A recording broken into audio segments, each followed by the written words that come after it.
Alright, so let's quickly talk about Guilt The Deathless.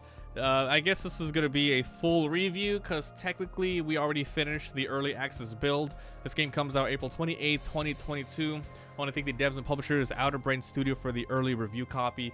So I want to answer, what is this game and is it worth your money and time?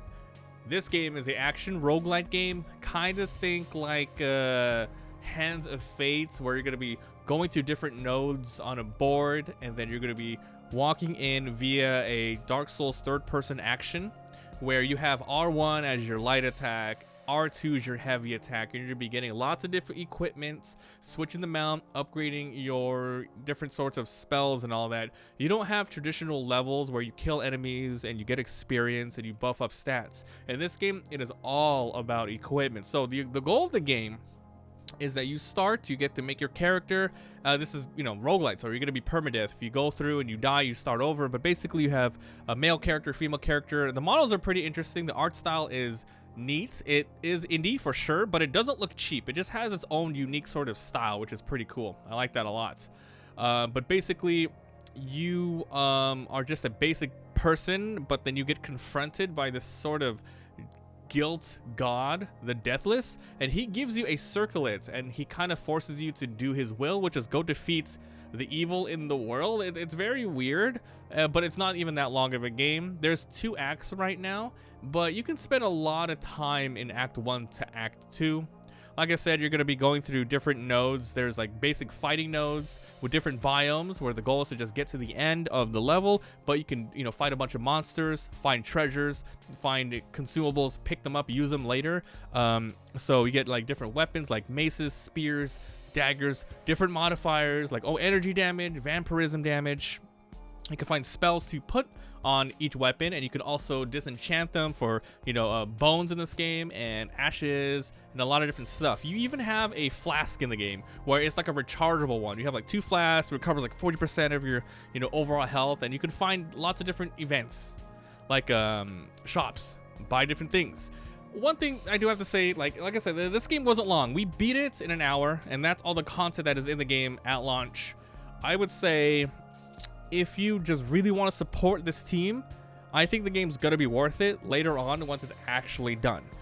But who knows? I don't know the price when it launches. I think for what it is right now, no more than $20, and that's being very generous because I think the game has a lot of potential. The combat is smooth. You have stamina, so you can roll. You can actually cancel out of attacks. The guarding is really fun. They are very gracious with the window of your parrying time, it's good. You can easily parry things. Boss battles can get very hectic, and the models look good. Like I said, it has a weird art style, but it's cool. So there isn't that many different types of enemies, and there's like 4 or 5 different spells and 2 character classes right now. You have a sort of a intellectual spell character, which charges more spells and you can use them quicker and faster, and then you have like a dagger character, which is strength and endurance. So it's not terrible. I did enjoy my time with it. I did use a Steam Xbox One controller here. I do have to say the only thing that needs to be changed right now in early access is the camera.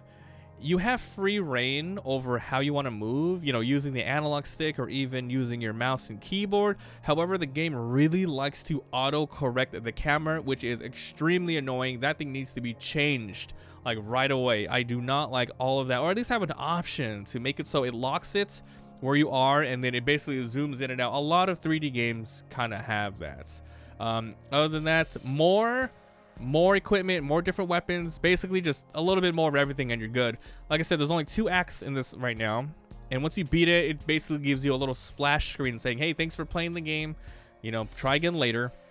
Now the game has, I didn't get to use this sort of mechanic in the game, but over on the Steam page it says, hey, share the realm, a lonely path but not a lonely world. Your journey is solitary and unique, but the world is shared with other players. It's early access, so the only world I'm sharing it with is, I guess, with other content creators, but I don't know how it even affects the world. Inside the game, there's no tutorial. It doesn't teach you anything like that. But when I did log in, there was a server that was up, so okay, this looks like there's some sort of randomized server that might be updated very often, or at least affected by other characters. It says contribute to or steal from world-changing projects, uncover signs of passing loot, corpses, constructions, hunt for your own corpse from past lives, but make haste or others will beat you to it. Interesting. I did find other corpses in the game, but that could be it. It might have been loot. Traverse varied territories from Sea of Shipwrecks to an underground library. And yeah, that was pretty much it. So it's very early, and honestly, I'm not gonna lie, it did feel like a demo. From how much is in the game, the different varied sorts of weapons and spells, and how long it is, it felt like a demo, but that's not a bad thing. It's just, you know, really sort of support these guys if you want. If you like what you see in the gameplay, it's good. Like, it's tight controls. Like, I want to play a full version of this. Just saying. So like I said, I don't know, I wouldn't recommend over $20 for this game. I hope they launch at like 15. Like, I think that's a good sweet spot.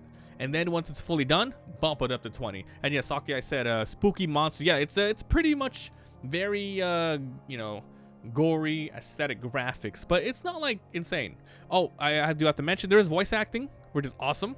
There's a couple of different sorts of NPCs you can see in the game, and you know, sometimes they give you buffs. You can sell stuff, oh, not sell stuff, you can buy stuff from them, and maybe one of the NPCs is a boss later on. So it's cool. I like it. You know, it's good that this was a quick and simple game. But I will be putting it on my, well, I already have it on my wish list. I mean, I already have the game. I'm putting it on my follow because I want to play when it's fully out. So yes, that was Guilt The Deathless. That's it. That's the review. I'll be putting the full hour-long playthrough we had on the Let's Play channel. And come by Twitch. There's a link down below. Thanks for watching. I'll see you guys next time. Bye. I'll leave you with Boss Fight 1 and Boss Fight 2. Okay. Interesting. Gotta destroy it. False Dimitri, it says. My lightning is good against it because it has really good regular defense. This. Whoa! Easy. Thanks for the very good telegraph windups, by the way. Appreciate it.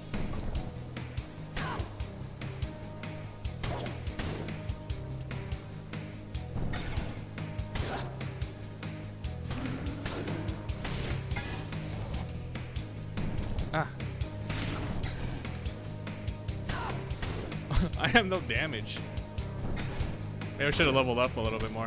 AKA my equipment, not really me leveling up. Inspiration ready. Damage increase. Good. Rush him down.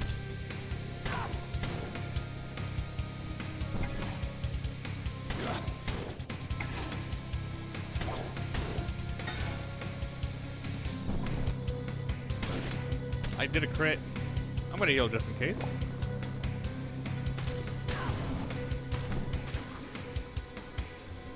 Double lightning. Alright. Not bad. What the hell, dude? That thing's following me. Come on, hit me. I'll try to hit me, hit me. Ooh, he's doing so much.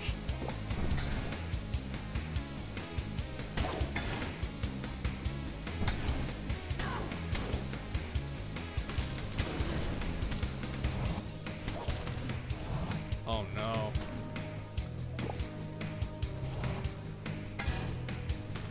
Ah. Stop.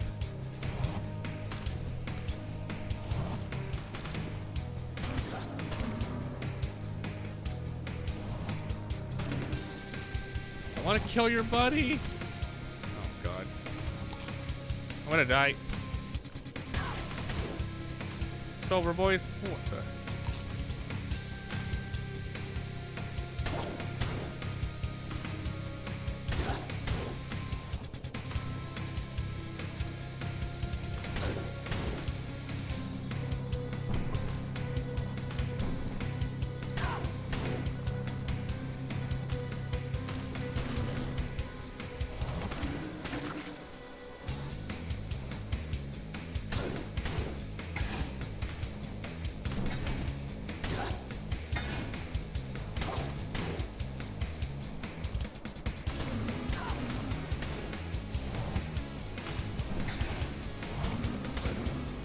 Why is that thing so tanky?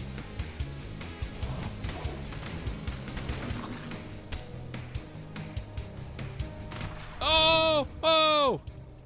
Are we cool? Nice crit. Wait, I get resurrected. I'm guilt-free.